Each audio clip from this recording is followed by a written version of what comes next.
I'm going to read some questions to you because the spokesman refuses to talk to me, so I'm going to put some questions to you, okay? And feel free to answer any of the ones that you feel comfortable with. Can I ask you, who did the shooting? How many people did the shooting, and where did they come from? Were they police? Were they from the local gun club? Were they military? Do you know who did the shooting? Pardon me? What's that? Oh, I'd be extremely grateful if you would. She just said she's going to get the team leader to talk to me. Thank you very much. I would love to talk to the team leader. Wow, I did not expect that reply because I just heard from the police liaison team that the spokesman, who I think his name is Chris Clark, refuses to talk to me even on speakerphone. So I would love to talk to the team leader. Thank you very much, officer. I got a question for you. Do you think the team leader is actually going to talk to me? Well, I'm surprised that she didn't just roll up her window right away, but I'm a bit of a pessimist after everything that's happened here, Chris, and I don't think the team leader is going to talk to me. That's okay. I'm going to ask my questions nonetheless. I know you would too. All right, well, we'll wait a bit. If I was a betting man, I would bet that the team leader will not present, and if he does, it'll just be to say, I got nothing to say to you. Well, did the staff sergeant not speak to you the first time? I think Yeah. one of the only people, it was right here, I believe, before I got here. Yeah, and I thought it was actually a very fair interview. I asked questions that I thought were real. They weren't attack questions, and I thought he answered probably half of them pretty well. Well, those were the only answers that I've seen anyone give about anything really on the record. Do you follow what the CFIA is doing to see if there's anything that might be on its own illegal, or you just sort of, like you say, it's a CFIA operation, you don't really get involved? Like, because that seems to me that is mischief. That is beyond the scope of a search warrant. That's political. That's sneaky. And I don't know if the RCMP would abide that. Are you making sure that they don't take liberties, or is that just not part of your mandate here? Well, I think you need to look at the contents of the search warrant, because that may very well be part of it. I can't say. So that's something to look into. As indicated, we're here to enforce the law. So certainly, if we were to witness an offense, then we would need to take action. Yeah, and I was saying to one of the police liaison officers, I said, look, in darkness, theories and conspiracy theories flourish. It breeds paranoia. Well, yeah, and especially if you expect transparency from your police. A shocking international incident happened here yesterday, and there are legitimate questions in the public interest. And the idea that the cops would talk to me quite candidly a few weeks ago, but today after the massacre they won't talk to me, is upside down. And I think it's part of a new strategy of provocation that I've seen them deploy against different people here. We'll see. She said she's going to get the team leader. I'm a skeptic, but I'm willing to wait. We'll have to speak to Chris Clark, media liaison. Yeah, he's back in Surrey. By email or by phone. Okay, so the team leader refused to come? You have to speak to Chris Clark. Well, would Chris Clark in Surrey know what the team leader just said to you? What did the team leader say? All right, I'm going to continue reading my questions if you don't mind. Oh, you're rolling up the window. You're bravely rolling up the window. I knew it. Are they all rolling up their windows? The vacuum goes with that. Oh my God, what? She rolled up her window. That's so symbolic. I'm going to ask my questions nonetheless. Sid Vizard, by the way, from Rebel News is here, along with Drea. So, Sid, thanks for filming these. I'm going to ask these questions. I would ask them to the cops, but they bravely rolled up their windows. They bravely are hiding. The brave RCMP has bravely rolled up their windows. All right. So let's read some questions that I think are in the public interest. And you, Sid, tell me what do you think? First question that I already put is, who did the shooting? I think that's relevant. Did they have the requisite licenses? Were they trained? Were they trained in killing animals? I mean, that's a very rare skill. It's not something that's done all the time. Were they military? Were they RCMP? And what firearms did they use? Did they use firearms appropriate for the project? I guess that's my second question. What weapon was used? What weapon did they use? I heard from people who heard the shots that they thought that perhaps different weapons were used. Was any pain relief done? Did they use tranquilizers or sedation first? Neither. Officer, did they use sedation first? That's a relevant question because the CFIA, the Canadian Food Inspection Agency, has a manual, believe it or not, in how to put down animals because they have to do that from time to time. And they recommend that any animal be treated compassionately and either that they be tranquilized before killed or sedated. And I'm pretty sure that didn't happen. In fact, I know that didn't happen. I was also told that there was supposed to be a veterinarian on location. Let me ask that one now. I'm going to project. I'm going to use my outdoors voice. Was there a veterinarian here last night? Hey, Copper, was there a veterinarian last night? You can nod yes or no. Use your words. If not, just nod yes or no. Was a veterinarian here yesterday? I think one of the reasons that's relevant is because the court order by which the CFIA and the police are here required a veterinarian. And I don't think there was a veterinarian. Officers, was there any animal cruelty? Did you observe any pain that the animals were in? And the reason that's relevant is because that's against the law. We protect animals from animal cruelty in the criminal code. And just even if there was, even if this was an authorized cull, that it had to be done in a painless way. And even while executing these birds, the criminal code still applies to them. You cannot go in and massacre them. Officer, I have a question. Why was this done at night? Why did this happen in the dead of night? Why did you do it at night in the dark? When they were supposed to be resting. That's a good point. That's when they rest. But in the dark makes no sense for any public health reason, for any medical reason, other than there's two reasons I can think of to do it in the night. Number one, to hide from the light of public scrutiny. What's done in the dark will be brought to the light. That's what the good book says. They did it in the dark. Why did you do it in the dark? Hey, Copper, come out here. Come out here. Bravely come here. You know, this is very embarrassing for the RCMP, I have to say. The second reason to do it in the dark is for terror. To teach these farmers a lesson. How dare you? How dare you challenge us? I think it's a metaphor for how everything is being done here. Don't you think? From the drones overhead to the no-fly zone overhead to disabling the surveillance cameras. I think it's a metaphor. Why did you allow the CFIA to knock out the surveillance cameras? Coppers, I'm talking to you! Show me the respective answer. Just nod up and down or nod this way. Roll down your window, you coward! Roll down the window, you coward! I'm just expressing myself. If I'm arrested, those are my suspects. Here's another question I have. I understand from the family that they've actually lodged some complaints against the CFIA with the RCMP. Isn't that weird? Because the RCMP have been covering for the CFIA.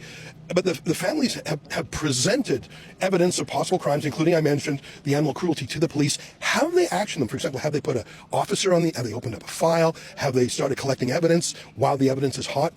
I don't think so, because I think they're colluding with the bad guys. Let me ask, have you actioned any of the complaints? Have you treated the complaints of the family against the CFIA? Have you assigned an investigator to those complaints? I know you can hear me. Your back window is down. You're not fooling anybody. You look stupid. You look embarrassed to be here, and I think that's the right thing. I think you're ashamed of yourselves.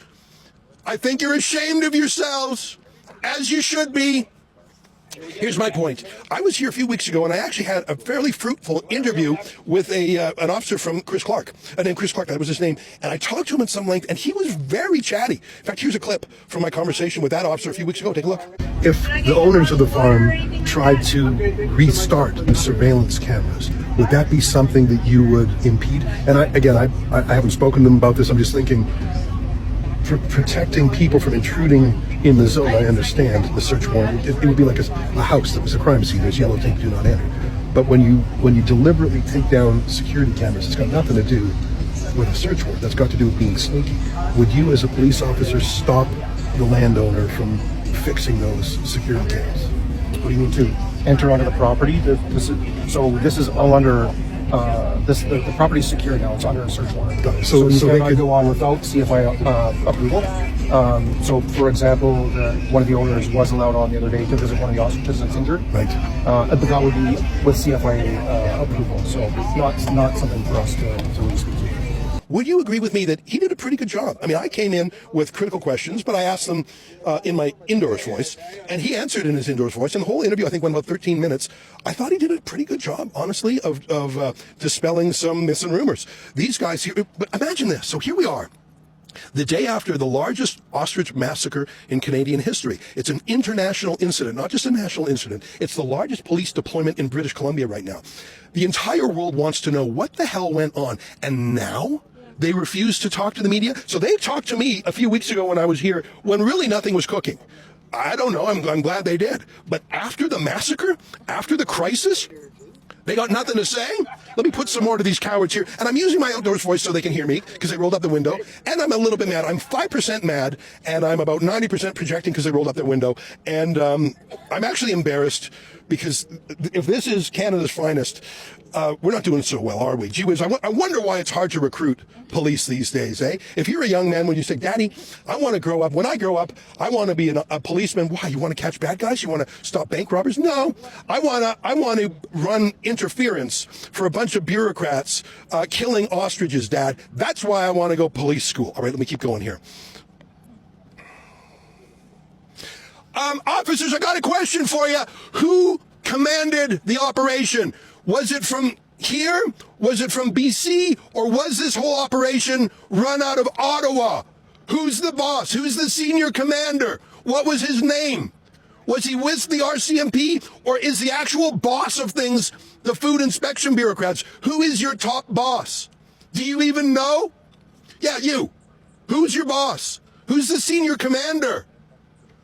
Was he operating from out here in Surrey? Or was he operating from Ottawa? Or was the power delegated to some health bureaucrat at the CFIA? Who told you to roll up your window, or is that just your own natural reflex? Who's the boss? Don't you think that's important to know? And I think one of the reasons that's important is, was this being done by police who understand the basics about civil liberties and the criminal code, and they would know things like animal cruelty? Or was the police power actually delegated to these food bureaucrats who don't know the law, who don't know policing, who don't know even the principles of Robert Peel's principles of policing? You need the support of the community. You need to be transparent. You need to be seen to be nonpartisan. Our entire police system depends on Robert Peel's principles of policing. And however much you might dislike these people here, they are at heart cops. What I think is that it was not a police-led raid. I think it was commanded by the Theresa Tams of the public health food side of thing. I think bureaucrats who have never handled a gun, who have never been to the police academy, who don't know anything about the law, who don't give a damn about animal cruelty, I think they were the commanders. And I think that these cops allowed themselves to be run by the bureaucrats. Now, I don't know the answer to that. And this is a list of questions I would have put to Chris Clark had he shown up here. Now, I spoke to a police liaison named Anthony, and I said, can you call this officer and tell him I got fair questions and I'll publish his answers unedited? He got on the phone. He said, well, he's in Surrey. I said, no problem. I can do the interview by phone. No, I refuse. You refuse. Your literal job title is you are a media spokesman. This is the biggest police operation in British Columbia in 2025.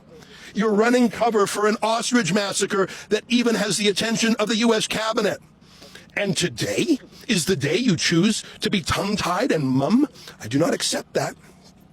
I got a few more questions. Did the army send a drone? I know the police had drones. We all know that. Did the army send a drone? You can nod yes or no. Be a big boy. You can use your words, or you can nod yes or no. Did the Canadian Forces supply a surveillance drone for your operation? Old man, I'm talking to you. Did the army send a drone or not? You laughing? You laughing? It's funny. It's funny, you coward. Roll down your window and come and answer, big boy. Come and answer, you coward. Did the Canadian Forces send a drone? Yes or no? Oh my God, what a PR disaster for these people. Unbelievable. Hey, I got a question. I mean, police have something called discretion. You know what I mean? When you're pulled over at the side of the road for speeding, that's the difference between police giving you a ticket or saying, oh, you be careful, I'll let you go with a warning this time. What's the difference between those two approaches? It's called discretion. The police can choose which way to go on that, based on their judgment, based on their assessment, based on information only they have. They can choose to let something go if they don't think it's in the public interest. That's the test. It's also the test the prosecution uses on whether or not to follow a charge, right? Is it in the public interest to proceed?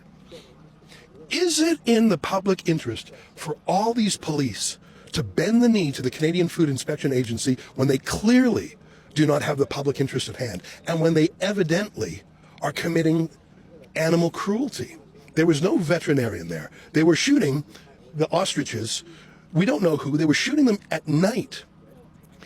I heard, and here's the shocking part, that there was another round of shootings in the morning when the sun was up. And I think it's sort of obvious what happened is they were shooting these birds at night. And then in the morning light, they must have seen some of these birds still twitching in pain, that they had spent the night in agony because they were shot, but they were not yet killed. And so there was another round of shootings. That's what I mean by operating in the dark. They operate in the dark not for reasons of logistics, not for reasons of safety, not for reasons other than to hide what they're doing. But that caused, apparently, birds to be in agony all night. There was no veterinarian, as was required by the court order, and they did their shooting at night. And so in the light of day, they had to properly go in and kill the birds that had only been injured all night. At what point do police say, whoa, guys, we're here to stop you from being overrun by 20 well-meaning peaceful protesters, but we can't look away. You are committing animal cruelty and breaking the law. At what point do these officers have to use their discretion and say, you know what, I'm going to stop this just while we check up on things. This is not going lawfully. At what point do these police have a moral duty? And I think that's one of the reasons why there was a police chaplain here the other day. Did you see that? Do you know what a police chaplain is?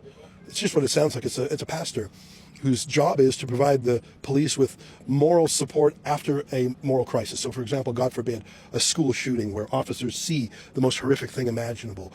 God forbid, to see children being shot. A police chaplain would deploy to give courage and hope and a way of coping with that distress.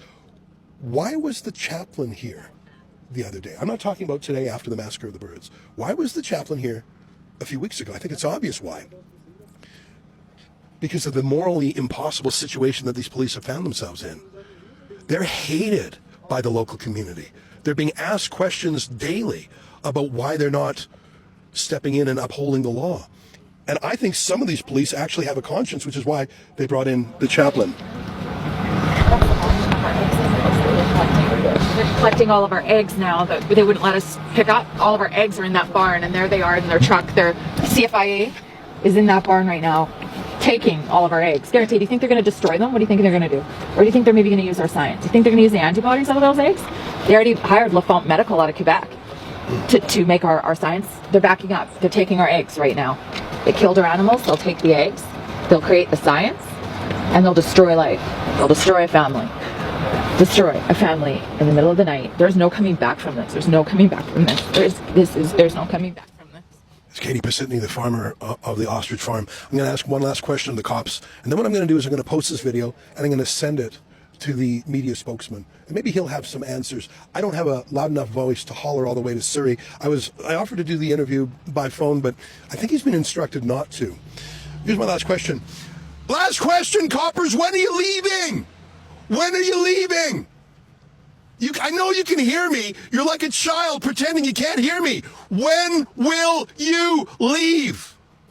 When will you leave? Do you not know? Do you not know who your boss is? Is it the CFIA? Is it the RCMP? Who's your boss? When will you go home? No one wants you here. It's pretty obvious. Why are you here? I mean, the massacre was yesterday. Why is there probably 50 police still here? I know you can hear me because your back window is open. Why can't you answer such a simple question? Don't you see you're murdering your reputation? Why are you letting the Canadian Food Inspection Agency tell you how to police? And why are you obeying their insane orders? Since when do you become mall cops, hireable by any bureaucrat? When will you leave? I think it's a fair question. I mean, literally the search warrant on which these people are here does not have an expiry. That's pretty weird, isn't it? I mean, the birds have already been killed, and I understand they've been taken away. We heard from Katie Pisitny, the farmer, that they're now taking the eggs. And she suspects it's because the eggs actually have medical value. If you recall the letter from Robert F. Kennedy Jr. to our health minister in Canada, he says these birds are very special because they did get sick from avian flu, but then recovered. They have natural herd immunity now. That's very valuable medically. And Robert F. Kennedy Jr. proposed that the United States and Canada examine these birds together. In fact, in the letter, which was quite astonishing, Kennedy said even if Canada didn't want to do that, the states would do it for us. They would pay for it. Why would you not do that? So Katie's wondering that maybe the eggs are being taken for, I don't know, some other purpose. That's the thing. The questions I've asked, I don't know, about 15 questions or so. I asked them in my outside voice, and I used a few insults to try and get the cops to answer. Didn't work. But those were all legitimate public policy questions, don't you think? Who did the killing? What weapons were used? Why didn't you use tranquilizers? Was a veterinarian on site? Why did you do them at night? Did you use a drone from the Canadian Armed Forces? Why was the chaplain here? Who was commanding these forces? Was it police or was it CFIA? Was it commander based here in British Columbia or was it someone in Ottawa? Why won't you use your own discretion and exercise your police knowledge rather than obeying CFIA? Do you doubt that these are genuine questions in the public interest? And do you doubt that if the cops actually answered some of these questions, do you doubt that they would dispel rumors, theories, conjecture? But I think that's what they want. In fact, let me close on this. I've seen some shocking videos over the last 48 hours where police seem to deliberately try to provoke protesters and journalists and even the neighbor. The neighbor just told me, and I hope I'm not telling tales out of school, the neighbor told me that at night they put the drone over his house and turned the lights on. What are you doing? Why are you harassing him? And the police liaison teams, who were supposed to be energy absorber sort of liaisons, as the name suggests, I saw one of them take on Chris Dacey in the most bizarre way, a provocative attempt to irritate, annoy. And here's my theory. I think the police have a new set of instructions. I think over the last 48 hours, and frankly over the last 10 months, the Canadian government and even the RCMP has absolutely been torn to ribbons in the court of public opinion. They may have won in the court of law. The Supreme Court may have declined to hear the appeal. But in the hearts and minds of Canadians and people around the world, it's been a disaster. I was in Nashville, Tennessee a week ago, and someone said, "What's up with those ostriches?" People around the world want to know. And the police have decided, do not explain, but here's a new tactic. We've got to flip it around.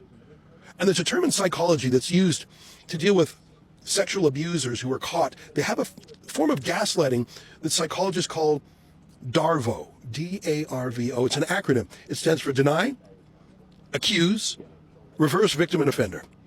So in the case of sexual offenders, no, she came onto me, I didn't come onto her, she entrapped me. It's flipping it around. It's trying to put the accuser on the back foot. It is basically a psychological term for gaslighting, to flip the script by trying to provoke Chris Dacey, the family, the farm woman, master of the farm, the neighbor. What are they trying to do?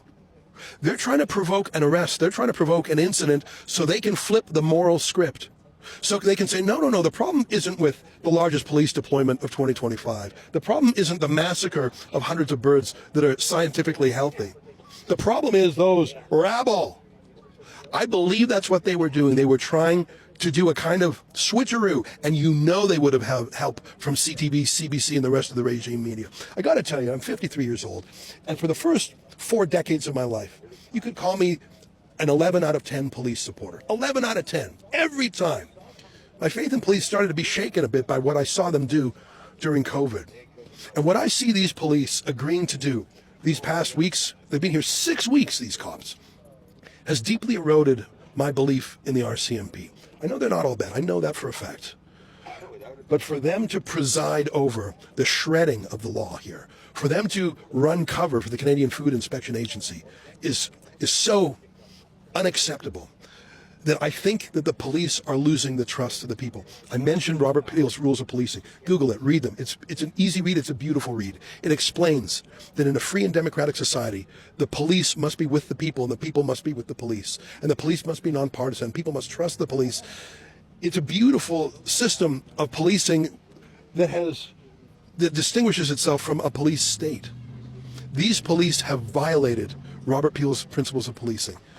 And the very fact that on the day after the massacre, they will not provide a spokesman to explain things or to answer my questions. And even though I hollered them because she rolled up her window, you can't deny that the questions I put are legitimate. I think it's a disgrace. If you want to learn more and follow the coverage of my friends, Rebel News has been here since the beginning. My friend Sidney Fizard, who's filming this right now, my colleague Drea Humphrey, we've had other journalists here. We have been covering this since the beginning at SaveTheOstriches.com. Oh, here's a cop. Hey, come back, come back, come back. Don't run away. Don't run away. Comrades, come back here. Don't run away. Don't run away. Don't run. Don't run. Run away. For Rebel News, I'm Ezra Levant.